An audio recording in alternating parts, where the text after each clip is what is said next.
All right, we got Kevin Brandino Brandon here with me. Talk to me. How's it going? You're on NAMM films the other day. Yeah. Well, everything's going great, Jason. I mean, I got back from the NAMM show late last night. I'm kind of tired, but I've been running this whole weekend because I went to NAMM show, saw Seymour, did that interview, I guess that you saw or heard about, and went to the Grammy Museum Friday night. To see Robbie perform some of the songs from the nominated Best Pop Instrumental Album of the Year, and then hung out with those people at the Grammy Museum and all that. Then I had an interview for the LA Times about my nonprofit organization and about Robbie's album on Saturday.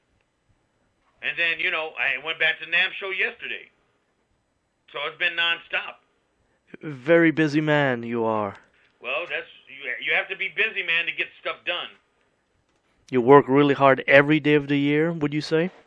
Well, yeah. Usually people have to scream at me to actually take a rest, which is my big sister, and since things are moving so well in my career, I kind of I usually have Saturday or Monday off that I usually just hang around, look at TV, chill, catch up with friends and all that. I kind of make a point at least once a week to kind of just, making an R&R day.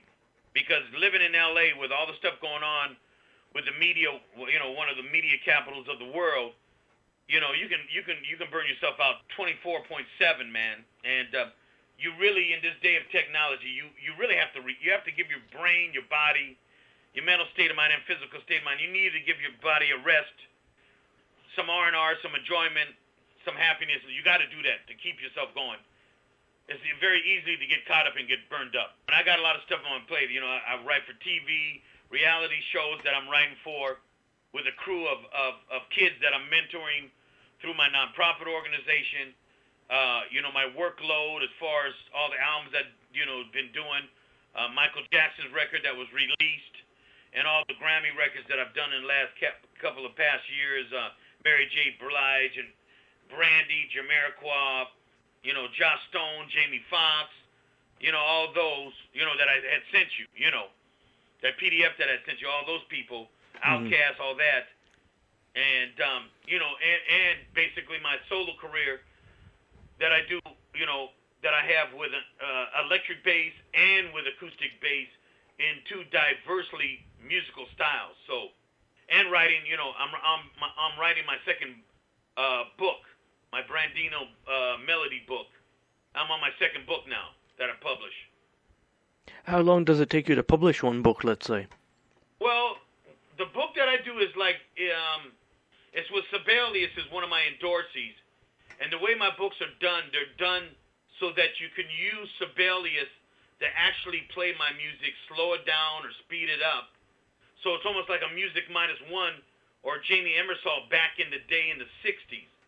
But this way, it's more hands-on for the kids, because most of the kids, all these kids now, they know how to work computers, iPhones, whatever. So, they were raised on a computer like we were raised on a bottle with milk. So the way these books work, the way that I've designed these books is so that they can slow down, they can look at the music, they can print out the music, they can slow it down, count the tempo, and count the meter, and subdivide beats and divisions of meter, so they can actually learn how to read, and at the same time be able to listen to it and see it actually being played, at the tempo that the pieces have been written. So it's kind of almost like they can learn how to read on their own if they don't go to a professional teacher, or at least I have a better understanding of music notation and how it works. It seems that you're helping out the world in a sense, the music world. Well, I don't know if you went to my link that I sent you from my nonprofit, but my nonprofit is You Can Do It If You Try, and it's for the physically and mentally challenged and underprivileged kids.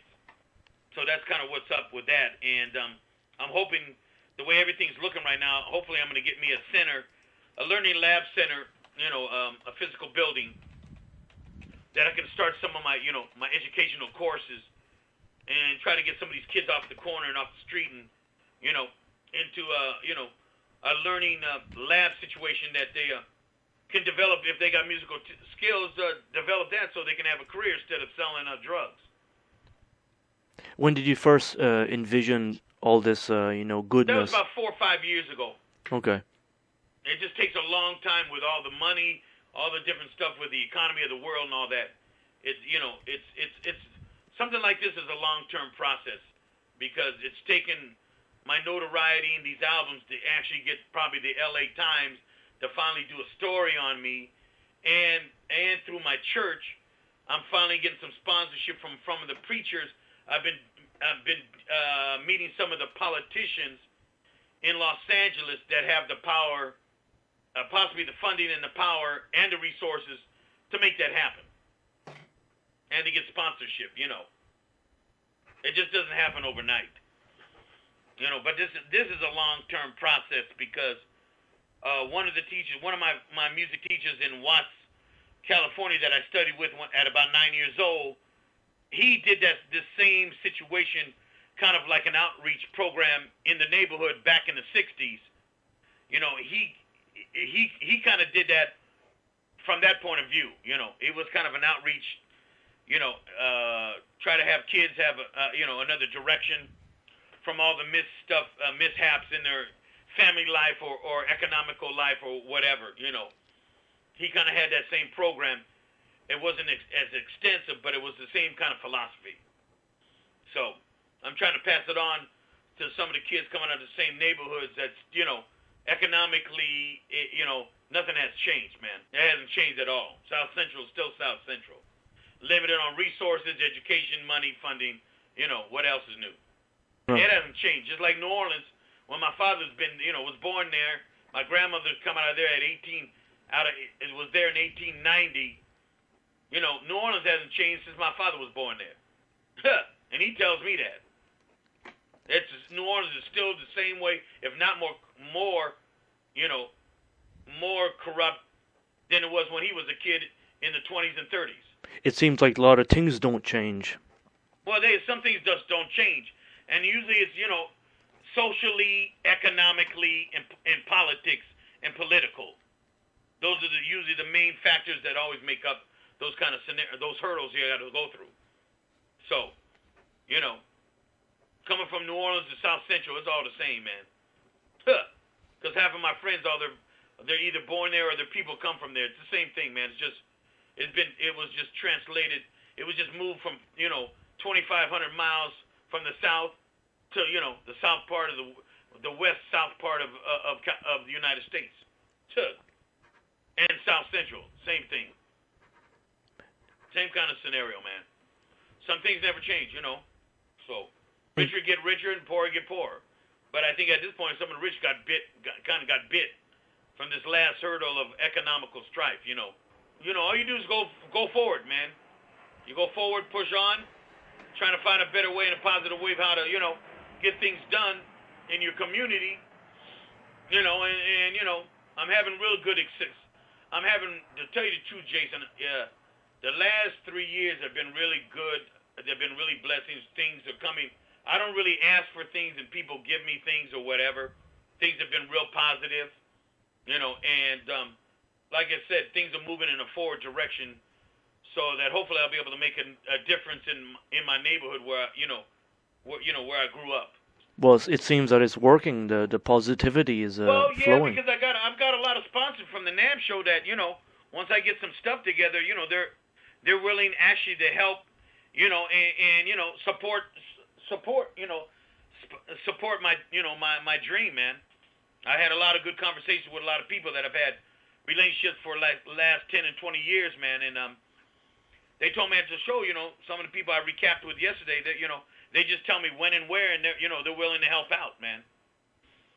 So, that's a good thing. The next thing is just to get the building structure and get that together and see what kind of retrofit, and then, start some programs slowly but surely until, hopefully I can get it moving like, 5 days a week, whatever, with different types of programs to offer to, to the kids or whoever, that needs some development, and give them the revelation of the entertainment business, not just the music business, the entertainment business. Because it's a big entertainment business and everything basically. Yeah. Well, you got computer, you got all kind of media. You got film media, you got film, you got TV media, which are two separate entities. You got the music industry, and then you got basically the record industry, which is fueled by internet accessibility now. You know what I mean? You got definitely separate divisions. And it's all entertainment, and they're running separately and have different ways of doing business. And different ways of doing marketing in each one of those fields, man. That's why when I had one of my students that I actually had an intern probably about 15, 20 years ago call me about doing TV music again last year and told me that I could actually put, a crew together or, some understudies. I actually did that and got some kids from the neighborhood and, actually teaching them, the ropes and how to write for TV. And some of their music is being used now, so down the line, they'll get some checks from BMI or ASCAP, so it shows, they get paid for for their time and effort in the work that they're putting in. Which how can you ask? You can't ask for anything better than that. That is very good, very good. But that's it's a working dream, and it's working. It's kind of virtual right now, but it's working, and it is working. And these companies, if I have something set up, they're willing to come in and help out more. And, I can fuel the fire even on a bigger level, So that's kind of what's happening with that. So did you see the video for Seymour Duncan? Yes, I did. Okay, because I know I was clowning. I was having fun with Kathy, and all that. I've known them since 75, and I was clowning with some of the new people that work, for Seymour Duncan. So when you said that, I had never seen it. I know they taped it, and we had a lot of fun, but I had never seen what the outcome of, of the interview was. It was really good, actually. It's the positive vibe in it. It's good to see stuff like this, from NAMM. Okay. Well, I know she gave me a thumbs up because I went back to the beginning when we met and everything. It was really hilarious. It was definitely some comedy, but it was definitely truth in it. So. Yeah, I wasn't sure what topic subject you were going to try to pick on or ask about, in this interview, Jason. I really wasn't sure, either about the Robbie Krieger record that's nominated for best pop record, best instrumental record of the year, or basically my protocol or my nonprofit. I wasn't really sure, so that's why I said I kind of printed out some stuff because sometimes people on the interview they ask me stuff and I can't remember, so I just pulled up my latest update that I sent you, via email. Well, what you told me today is just what I want to hear, the updates of Kevin Brandino Brandon, when you told me, and that's great. Okay. Well, good. It's all positive. Everything's going straight. Good over here. The weather's nice. We're in January. We're not raining, man. It's like 80 degrees, 75. The weather's gorgeous. There's a cool breeze. I'm in Burbank, and I talked to some of the kids at the show, some of the kids I mentor, and they went and they introduced them. They introduced themselves to some of the companies, and I said, start getting relationships and see what they want from you and what you need from them, and, it's a two-way street in this business. So, two of the kids, one of them is, has a challenge with weight problem. Another one has a problem with his eyesight. He's blind, and but he's a good kid. So they both were at the show Saturday, and they're going around, talking to people and, carrying on as responsible young individual, young men. And so they both made the show. I got them passes. They both made the show. So that was a good thing. So they run around having fun, And they went up and talked to some of my companies and talked and see what was up and. See firsthand what's going on with the industry and what it takes to be a, artist and what it takes to be a producer or whatever you want to be. Some of them want to be artists, some of them want to be producers, some of them want to be writers. So, they all hit the show and could, basically follow their dream as far as where they want to go career-wise. So that was a good thing. I checked on about 3 or 4 of them. They were all at the show sometime this week and had fun, man. Because you need to connect and you need to talk for yourself. You know, you need to do your own business. Right. You need to learn those skills. You know, talent's one thing, but business and relationships, you know, it's 50-50 both ways. A lot of people So, don't know that. well, I tell them, look, gimme don't work. The bottom line, you got to give, and then if you give, you most of the time you'll receive. But I tell them, if they don't, companies, if they don't have artists to deal with, they can't sell the product, so they have nowhere to sell their stuff. And I tell artists, I said, if you don't have companies, there's no tools that you can use to fulfill your media, musical, or your film dream.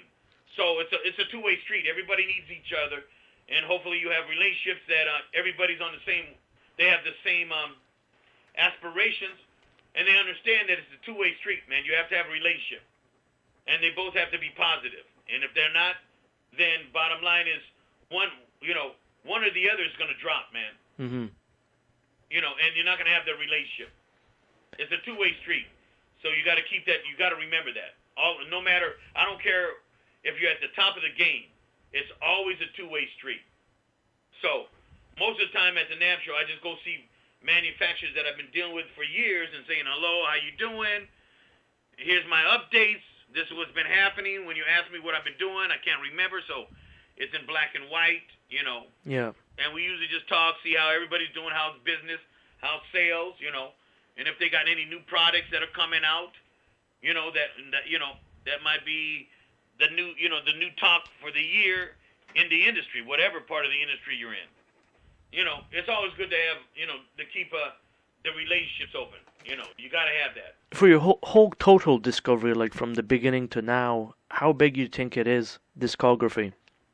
Well, there's some of it on allmusic.com, but they don't even have half of the stuff because I've got jazz records with legendary Jimmy Smith, Kai Winding, Stanley Turrentine, all these jazz records that I did early before I got with Aretha in 1978.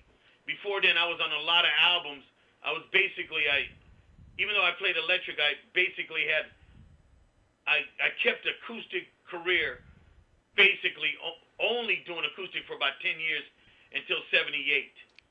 And all the albums that I had done prior to that, for some reason, never got, either they never got contracted, they never got put up.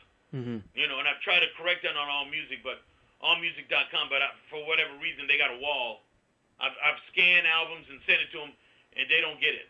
So, so you're trying to mean how many albums I've done? Yeah. Is that what you're trying to get, like a number? Yeah, do you have a rough estimate of, do you even know how much you appeared on? I really don't know because a lot of stuff I did back in the days, a lot of the early stuff, a lot of stuff was done not on union contract because back in the day a lot of labels were small jazz labels or whatever that, they couldn't actually put them through the union or do that, or they were small startup labels back then that had to pay a lot of money to be able to even be associated, just like with dealers with manufacturers. Back in the day, you had to spend, like, you want a Fender deal, you need to spend $10,000 up in front to get to be able to be a Fender licensed dealer. That was the same thing basically in the record industry. So I really don't know. There are probably like 100, 200, 300 records possibly that's out there that, I don't really even have access to or never even got copies. A lot of the copies, I got a stack of records that I was given by either the artist that I played with and that gave it to me after the fact that is nowhere to be found except in my collection that I have a stack, of LPs. That's how it is.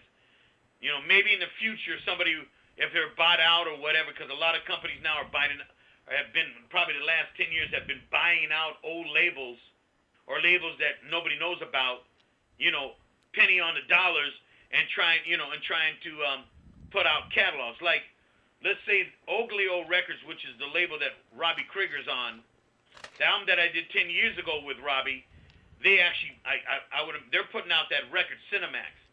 Now, we did that 10 years ago. So, when I went to Oglio, they've got a roster of a lot of old groups from the 60s that were hit makers and comedians and stuff. I mean, they have a roster of a whole bunch of eclectic people that I haven't heard their names since the '60s. That actually they have. I guess they have the catalog and title of those artists. Wow. Which I was very surprised. So, some of these records might turn up on, on some of these labels that are looking for you collected. I'm not really sure, Jason. And like I said, some of the stuff I never even got my hands on. Or never even knew if I was on the records or not. Like, there was a record I did with Fred Wesley, who's a trombone player, originally with James Brown, that I met him out here, who lives in the Carolinas now. And I've known Fred for years. Fred did a series of albums for Europe back in the day. And we just went in and did dates, and they were put out. I didn't even know where they went. And I got an email from somebody in England that had saw my name on an album that I guess was repressed and put out. And I had actually tracked down Fred and asked him, and he goes, yeah, that's one of the records that I had did for him, which I don't even remember even being released, or if it was a European release. And I told him somebody was looking for him to try to find some information. And via email, I put both of them together. I don't know what happened, but I told him somebody was looking for this album that supposedly I played on. And there was a couple of, on All Music, there's a couple of black box, they call it, that they combined some recordings I did with Frank Rossellino and Carl Fontana and a couple of other people that they actually did a sampler album. So on that sampler album, they probably have 12 to 15 artists, and they have probably like 15 different bass players on each of the different artist tracks. So I looked at that, so I don't even have the album. I don't even know where to get it. But I was told, I looked at it, and I'll go, shoot, I'm on an album with Israel Crosby. On the same album, I'm on an album with Ron Carter, George Denivier, all these old guys, and I'm just, all these people that I've known for, that I've idolized during the years, that, sooner or later, hopefully I'll be able to track them down and get a least copy, to keep in my repertoire. Wow. But, I mean, those things pop up all the time, Jason. It never ends, all these stuff. Yeah, it never ends, and now some of the stuff I did with Aretha now is showing up on YouTube. Wow. Yeah. I mean, I found a clip of us doing the 1982 or 1981 Grammys in New York, doing Jump to It using a Music Man Stingray bass, the original 4-string that me and Louis Johnson purchased from a local store here in Hollywood, Nadine's Music. And I ran across it, and they had the show. And back then I had hair, I had an afro, and I was laughing because I saw that, and all that stuff was going on, and it just happened to somebody got a hold of the footage, which we were never privy to, and it's now it's up on YouTube. The TV shows I did in the 80s, a lot of them with different artists, they're all up on YouTube. I don't know whoever got the masters, but they got them. Somebody got it from the TV. You must be somewhat pleased to see this stuff after all these years. Well, yeah, there's a whole lot of stuff up there, and actually I've linked it to my YouTube, Brandino Bass on YouTube, and I actually took some of that stuff, was able to download it, capture it, and actually put it on my site. But it was somebody else that originally, had access to that information and to those video clips, which was some very memorable, some memorable stuff, like playing some of the shows that I did, and I've, backed up B.B. King, blah, blah, blah. I mean, there's a whole lot of different stuff, a lot of legendary people, that somebody else found. So, list the name of the people that was in the band and the whole bit. Somebody had access to all that information. It's incredible. It wasn't me. Like I said, so the internet has, been able to at least be able to go back in history and archive some of this stuff. Everything's great. I mean, everything's moving forward. I've got 5 things multiple going on at the same time every day. Period. That are nonstop. Depending on, I wonder. I'm feeling confident that Robbie's going to win this category for the Grammys, and that hopefully should fuel the record company to start working on another album. So we've talked about that with the interview with Advid about, we'd like to give, see what happens with this and hopefully start working on a new record this year. Besides all the other projects, I'm working on a blues artist record too that I've produced, and hopefully, he'll get some sponsorship, and do that too. Besides my own project, which will be, I'm going to release a gospel, a pretty much straight gospel, 7-string, 6-string Warwick bass album. Besides doing a rock theme with my Warwick 7-string with, the Roland VB77 or whatever it is, the synth module. My friend at Roland, Chris Briscoe, who's the president, I promised him that I'd do an album basically eclectic, just basic with all bass synth stuff and that whole kind of modeling thing, And, I've already done 3 records with my acoustic jazz trio that I've recorded on some of the live, jazz clubs around L.A. that I've already released. And I've got another one in the can that that I need to release. So I'm all over the place, Jason. Incredible that you're keeping so busy. That's so impressive. Well, I have fun playing music. I was taught to play all kind of music. So, yeah. I like playing with Robbie, play some rock. I like to do some fusion stuff. My friend John Beasley, who's up for a Grammy nomination too. I just did his Grammy party a couple of weeks ago. And, I was telling John we're kind of playing acoustic jazz fusion music, semi-acoustic and semi-electric, that kind of scenario. That's what he's doing, and I was doing that. And then, next week I was doing Robbie Krieger, and in between that, like I got a couple of shows coming up in February and March with my own, I'm expanding my quartet now to probably a quintet or sextet for some of these concerts. I'm all over the place, man. Well, I'm all over the place. Kevin, it's been a real pleasure talking to you.